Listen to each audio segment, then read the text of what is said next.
to this video. So maybe I'm a little bit late to the party with this, but today I want to share the best tarot decks of my 2024, and by best I mean the ones that have really connected with me this year.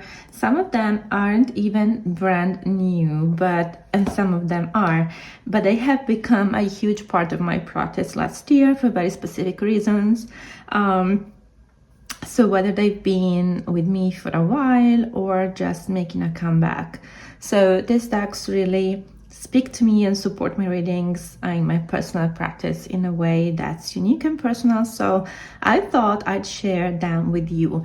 Also because I'm feeling, and I'm already sensing, and I already know that my practice in 2025 will have something, will be similar but also very different, as there are some new acquisitions, and I will talk about those. So something is changing, but let's dive in and see which ones have been my go-to companion last year. So the first one is the Lioness Oracle Tarot. No surprise, because I have shown this also in my previous video. And this one, these are the backs. This one is a deck I got quite late, let's see, so it's not entirely new, it's not a deck that was released in 2024. But this, for me, is pure magic.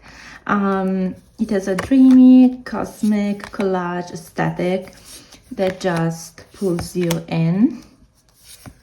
I love how it blends also vintage images, soft pastels, and roses, flowers. It's like, it feels like stepping into a vision in a deep intuitive space. It's one of those decks that speaks in, I don't want to say symbols, but yeah, also. And it has a lot of big cats, and so I really love it. I love roses. I just love the aesthetic of it. I love that there are many, rugs here and statues, and I just love the feel of it. As I was saying, it's a bit vintage, it's a bit cosmic, it's a collage deck. It features also some art, and there's exactly a blend of the things I love. It's also very feminine, and it has been part of a self-care reading practice, but also of my deep dive into feminine energy last year. And as you can tell, and you will tell, feminine energy is something I really I'm still diving deep into this, and I began, last year with this. So this is the Lioness Oracle Tarot, very special to me, and I've been pairing this with the second deck I'm going to show you. So sorry for the glare. Next is the Tantric Dakini Oracle. I don't keep it in the box, and I still have to find a bag for this. These are the bags. Again, another cosmic deck, Cosmic Oracle. And I don't know why every time I pick it up, there is this card first here on the top. It may mean something, This deck is intense, but at the same time, it is not. It's raw, surreal, filled with, these strange, powerful energies. I pair it with the Lioness Oracle Tarot, but not only. I've been pairing it also with the Goddess of Love, which is Mars Market, and they work so well together.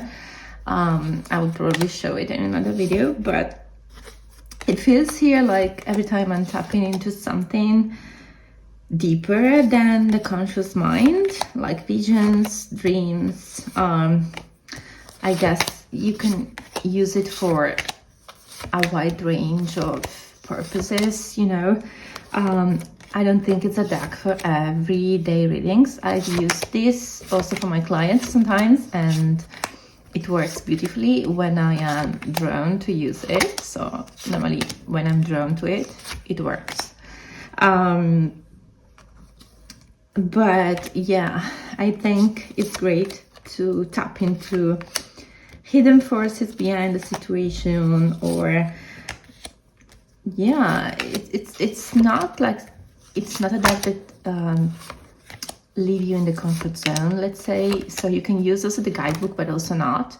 I think you can get insights just from the imagery and the keywords. So I don't use the guidebook normally. I just use this intuitively, alone, or either with, it's part also of my divine feminine, erotic feminine practice, as I was saying.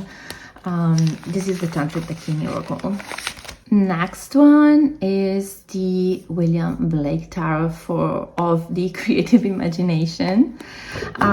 This one, like many decks in my collection, has a very specific purpose. So I don't use this deck just for anything. So I really love the box. Yeah. And when I like boxes, I keep my decks in their box. So these are the backs. The cards are gilded. Yes, this is Mass Market, and it's incredible because I think it's a gem. This is my go-to deck for anything related to creativity, but also I use this deck when I want to ask about, I would say, in creativity, but also marketing, advertisement, and self-expression, whether it's through writing or just when I prepare, for example, my marketing campaigns.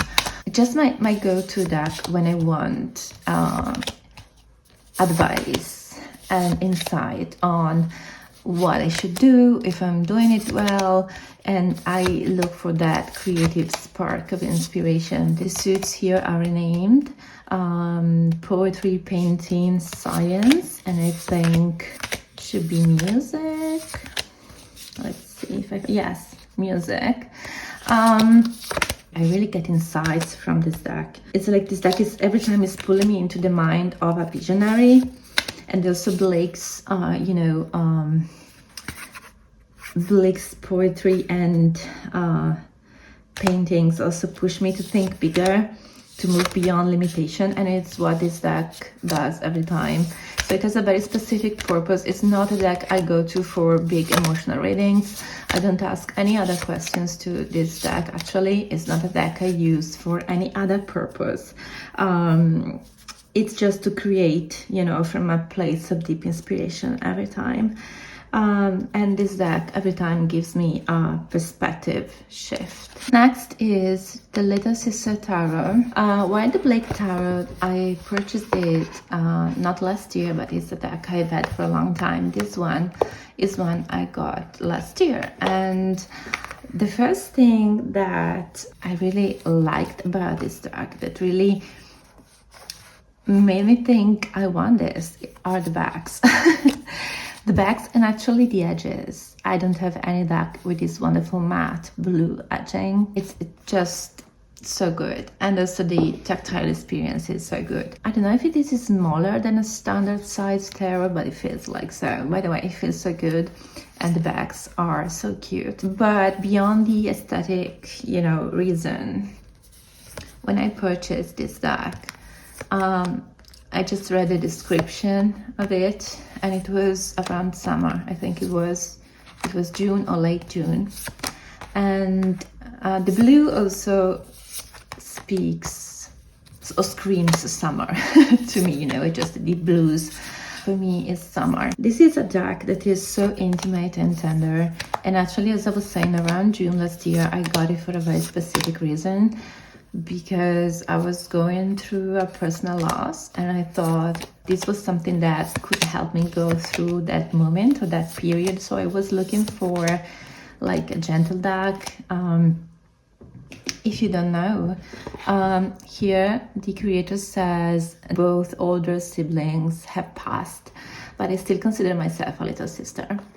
And so I felt like a connection to the experience of the creator for what I was going through last year, and I purchased this deck. I have to say the truth, I didn't use it as much, so I just did a couple of readings, and then I realized that maybe could be the deck for that, but maybe it was not the time. And so and I struggled last year to find a deck that actually could help me during that specific period, and because I was looking for a very specific energy, I couldn't really find. But by the way, the colors here are wonderful. It's a very gentle deck. For sure, it's a deck that doesn't overwhelm, but it's just a quiet, it looks like a quiet, from my experience, a very quiet companion. The kind of deck that can hold, helps you hold space for yourself in difficult moments. Next is a deck I have already talked about. It's the Tarot of the Huntress, one that has been so well used and loved last year, especially from autumn, October, November, December, and even January this year.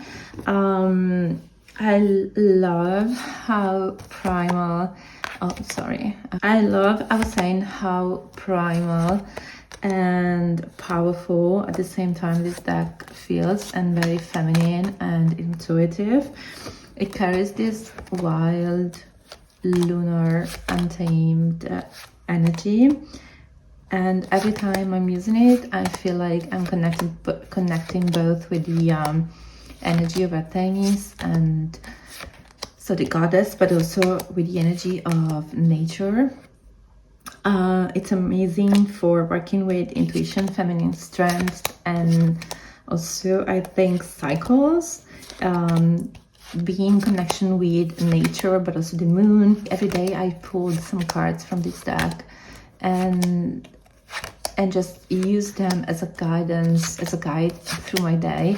One of my favorite for sure, and I love the animals. I love it. Next one is not a tarot, it's actually an oracle from Broccoli magazine. I haven't purchased, this is from another oracle actually, this is from the Terra Oracle. Another one I used last autumn quite often. These are the backs. I love the combination of gold and white. It's one of my obsessions. I want to get also the other oracles from Broccoli magazines because I just love them all, but I got this one and it's my favorite now. It's a very soft, nurturing deck. It feels like a breath of fresh sea air. It feels salty, it's light, it's insightful. I love how it brings in the language of the ocean, of shells, the shell symbolism. But there are not only shells in this deck, by the way, there are also animals, people. The readings I get are very insightful, as I was saying. At the same time, there is like this nurturing vibe, and there is something calming about working with shells, waves, and the rhythm of the tides overall. This is one I used in summer, but I have to say also in autumn, because everything always moves in cycles. I mean, I think I may use a deck like this all day round, all year round, you know. Yes. This is the Seashell Oracle. Next is the Sea Witch Tarot. And I pair these two together very often. These two were just born, you know, to be together. And I used a lot these two last summer in particular, and I think I may keep using them this year too, because this one, the Sea Witch Tarot, is not new in my collection.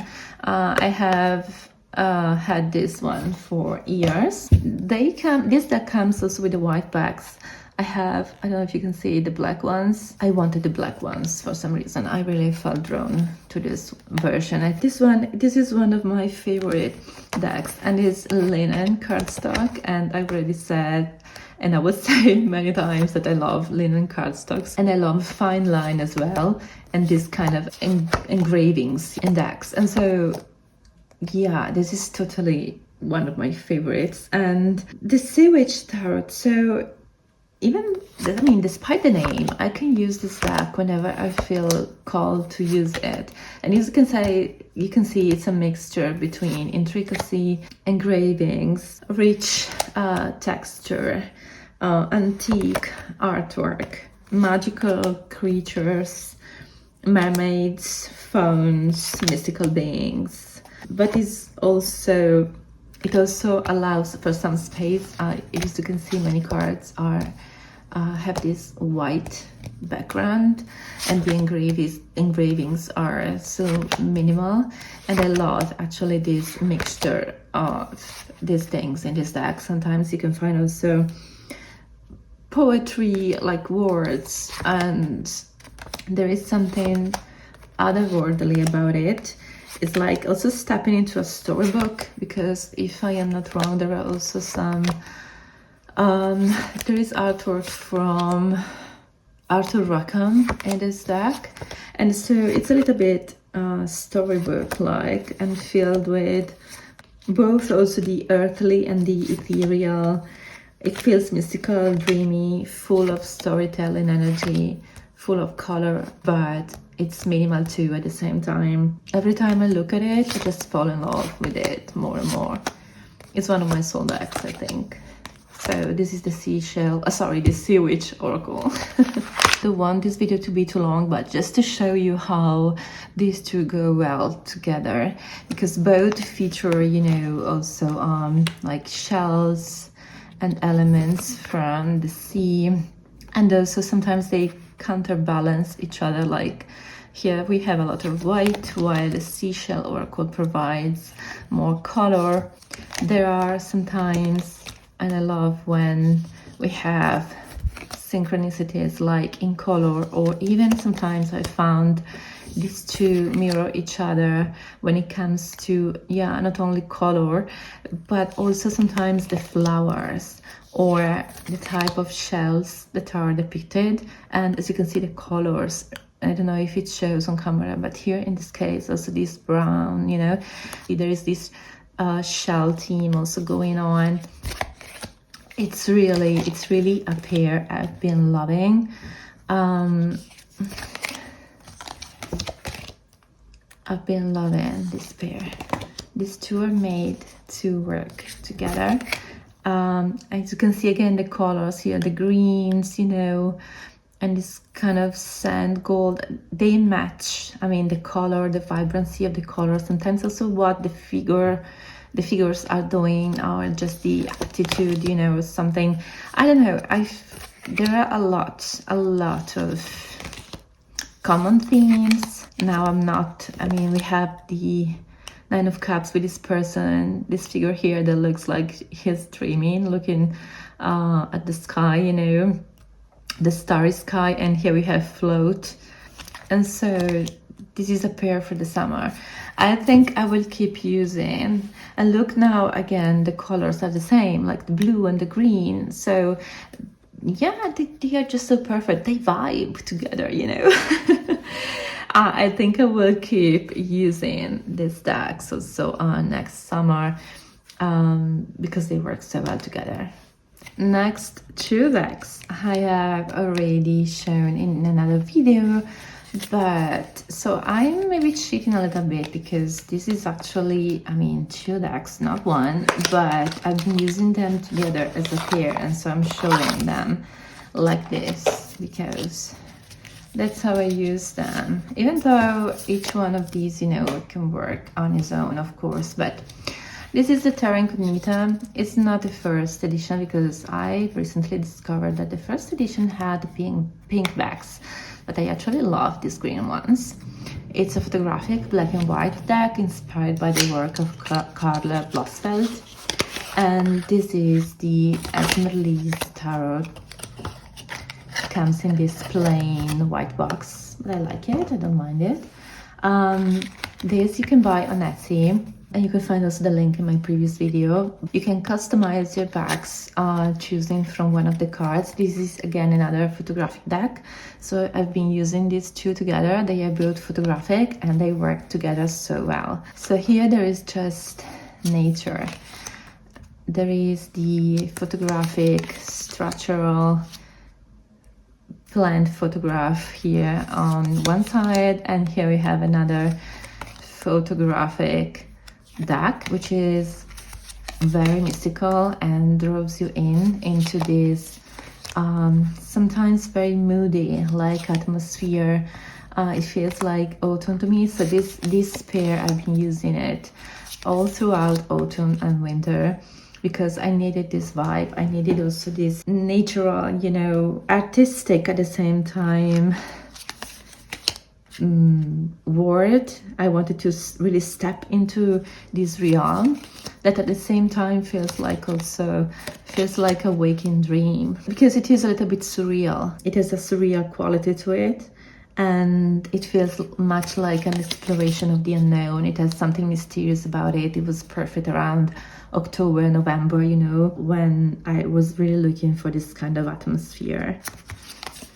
There are no people here, just nature, and it really gives you also a sense of stepping outside of time into a space that is very quiet. And I think I really needed this energy. That's why I used a lot this combo. A lot.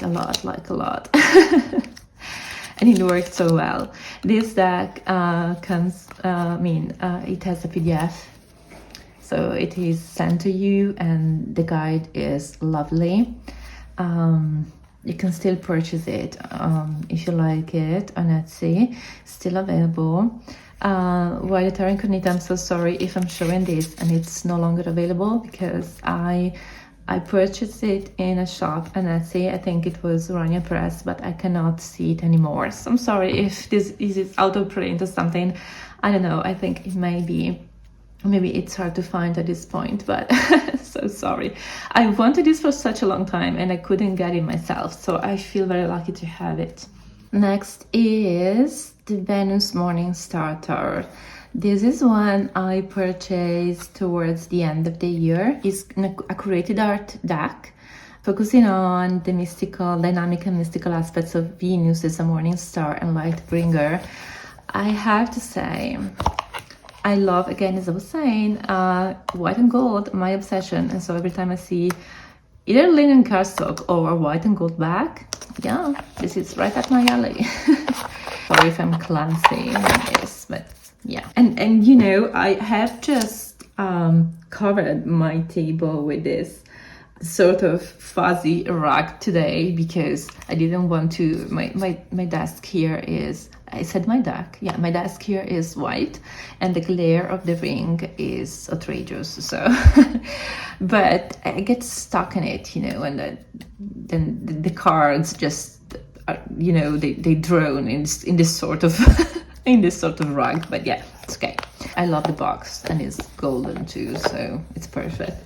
I have yet to dive deep into this deck. I love the art.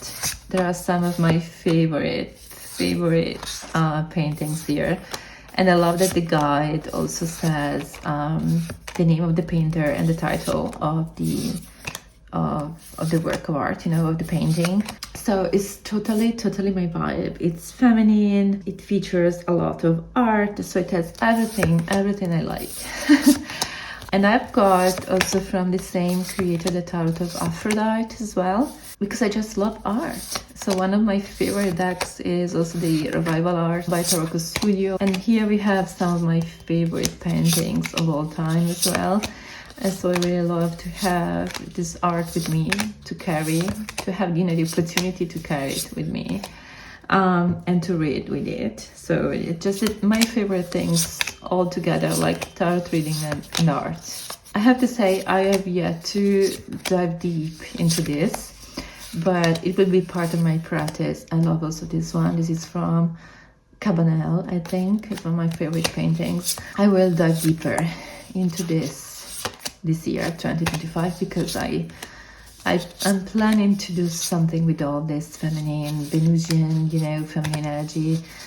It will be part of my practice this year as well. But this is one of the most beautiful decks I got last year, for sure. Totally my vibe, and I love it. And here we have a painting from William Blake again. As you can see, there is something going on with gold and white in the backs of my tarot cards. It's my obsession. At the end of last year, I was so lucky to put my hands on the 1991 edition of the Enchanted Tarot. This is in French, Le Tarot Enchanté, also called the Saison Faber deck. And I got the book. There is no box, but I got the entire deck, which is, I don't want to say in pristine conditions, but this is such a classic. It has been republished very recently. There is the 30th edition for the 30th anniversary, you know, with huge big colored borders and also golden and white backs, but not these ones. And there is the latest one published, released again very recently. I don't know if last year or this year, or by the way, but the cards are smaller and the backs are purple. But I love this one. I have to say the truth, when I looked at the modern publications editions of this deck, I never really liked it. What I like are these vintage colors. This, you know, they feel a little bit more muted, but is exactly what I love.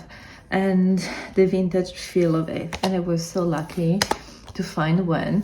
The seller was selling it for such a ridiculous price, I have to say. There was no box, and someone put some, I don't know if you can see it, some tape on the corners because they are slightly damaged, but not so much. Also, sometimes there is tape, I think. I mean, I wouldn't ever put tape on the corners of a vintage deck, you know, of any deck. There was, I think, a slight damage on the corner, and someone put this tape on it, and I don't want to remove it because I feel like making more damage to the cards. But yes, this is a very nostalgic. I love the nostalgic feel of it more than the modern editions. It has more of a timeless energy, and I like it so much. I also like so much the size. I like also the feel in my hands, and I think the last edition, maybe I may get, I think is smaller, but I like this size a lot. And I also love the white borders. I don't like the colored borders on the 30th anniversary edition, even though I have the opportunity to purchase also that one. It's out of print now, but you can still find it around. I love, by the way, the vintage charm of this. It's a true gem, I think, and I feel so lucky to have it in this original edition as part of my practice. And I feel very lucky also to have this book. It's in French, but I can read French and I can understand French, so it's no problem. As far as you know, decks are not, books are not in German. I may have to translate German, even though I studied a lot of European languages and I can perfectly understand French, so this is not a problem. Yeah, so this is a deck that would be part of my practice. I will treat it, you know, I will be very careful, but it's also part of, you know, my collection of my pantheon, you know, it's a collection. So these are some of my favorite from last year, 2024. Some, not all of them, but definitely we have some huge favorites here, and the decks I worked the most last year for many different reasons and many different purposes. So thank you for watching, guys. I really hope to see you soon in another video. Bye bye.